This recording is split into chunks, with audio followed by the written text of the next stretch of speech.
سامعین محترم، رمضان مبارک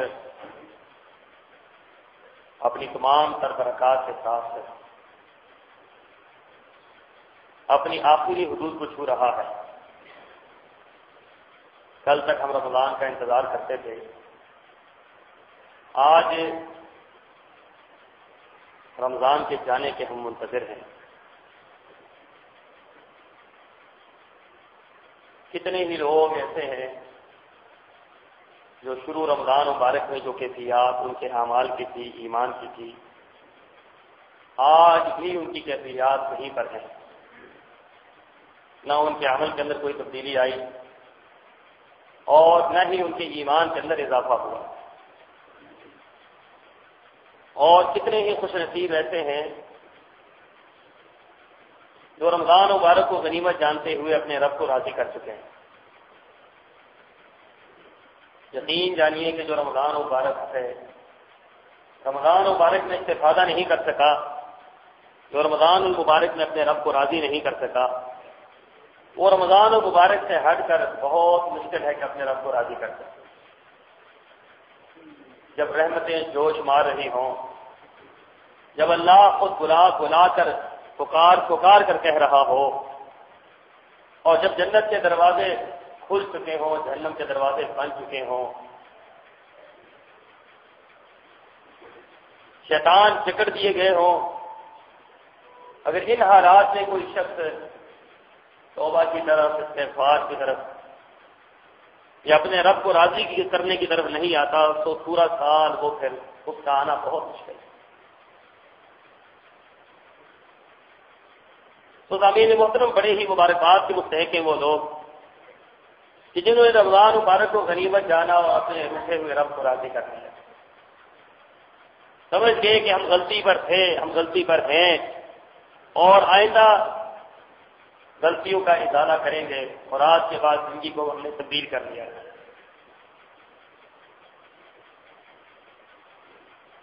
اور بڑے ہی بد نصیب ہیں وہ لوگ کہ جو ابھی تک غفلت کی نیند سوئے ہوئے ہیں، جن کو کوئی ٹچ سے مس نہیں ہوا، رمضان آیا اور یوں ہی آتے ہی گزر گیا۔ دن کو بھی روزہ کس برکات کو لے کر گزرا، رات کو بھی قیام اللیل کن برکات کو لے کر آیا۔ کتنی رحمتیں، کتنی برکتیں، پہلا عشرہ مغفرت کا گزر گیا، پہلا عشرہ رحمت کا گزر گیا، دوسرا مغفرت کا گزر گیا، تیسرا جہنم سے آزادی کا گزر گیا، لیلۃ القدر بھی بیت گئی، اعتکاف بھی بیت گیا، ساری کی ساری رحمتیں بیت گئیں، اور یہ بدبخت، کمبخت اور انتہائی برا انسان کہ جو ان تمام تر رحمتوں کے ہوتے ہوئے بھی کچھ حاصل نہیں کر سکا۔ دیکھو بارش برس رہی ہو، اور کوئی شخص بارش سے استفادہ نہ کرے تو کیا خیال ہے کہ بارش کے گزرنے کے بعد وہ چشمہ سے کیا سیلاب ہوگا، کیا سیراب ہوگا جو بارش سے محروم رہ گیا۔ رمضان مبارک میں اللہ کی بارش برس رہی ہوتی ہے، جو بارش سے اپنے آپ کو مستفید نہ کر سکا، وہ قطرات سے یا شبنم کے قطروں سے اپنے آپ کو کیا مستفید کرے گا۔ تو آج اس خطبہ جمعۃ المبارک میں ہم ایک نہایت اہم بات کی طرف آپ کی توجہ دلوانی ہے کہ ہمارا مقصد حیات کیا ہے، سوال ہے، اور نہایت ہی اہم سوال ہے کہ ہم دنیا میں کیوں آئے ہیں، ہم کیوں پیدا کیے گئے ہیں، ہمارا مقصد پیدا کرنے کا کیا ہے۔ یہ اتنا اہم سوال ہے کہ اگر اس سوال کا جواب ہمیں مل جائے اور اس سوال کے جواب پر ہم استقامت اختیار کر لیں اور اس سوال کے جواب کو ہم صحیح طریقے سے سمجھ جائیں تو یوں سمجھ لیجیے کہ رمضان المبارک میں ہمیں سب سے بہترین تحفہ یہی ملا ہے۔ دیکھیں دنیا کے اندر کوئی چیز بھی جو اللہ نے بنائی ہے وہ بغیر فائدے کے نہیں بنائی، کوئی چیز بھی دنیا کے اندر، ہر چیز کو اللہ نے کام پر لگا دیا ہے۔ اگر ایک ذرہ ہے اس کو بھی اللہ نے بغیر کسی وجہ کے نہیں بنایا، ایک تنکا ہے اللہ نے اس کو بھی بغیر وجہ کے نہیں بنایا، تنکے کا خاص فائدہ ہے۔